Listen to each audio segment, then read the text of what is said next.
Hi, talking about the gimbal, or the Ronin S in my case, and the settings on it. As you can see, I've actually tried several permutations of how I would try out the smooth track settings, and the best ones I could think of for me anyway was to try adjusting the deadband settings. In the pan, I would go from deadpan 0, medium speed and sensitivity medium. The tilt, I tend to have a little deadband at 10 and medium speed and medium sensitivity. As you can see, if I lift the gimbal and turn, the gimbal itself would actually turn as well.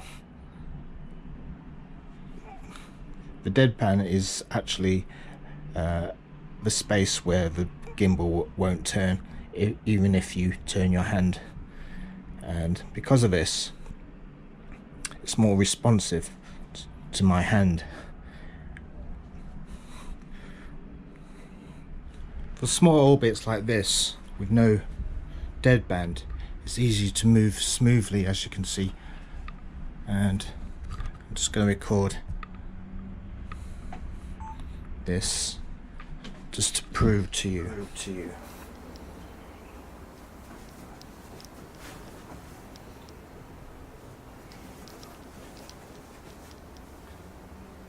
The footage. Now on my second settings, you can actually see that I've added some deadband, and in the pan settings I added 15 and medium. Sensitivity I added a number as well, 23, but class that as low. With the 15, I've noticed that there's about 15 degrees worth of turn before the actual gimbal would move. So I would say that the number relates to the degrees of wiggle room before the camera will turn. So in conclusion, when I'm using the Ronin S with little to no deadband, I can actually manipulate it in small tight spaces like my bedroom, as well as large areas. Here's an example. This is a test with no deadband. As you can see, when I'm running and in a vlogging situation, I can easily steer the camera around.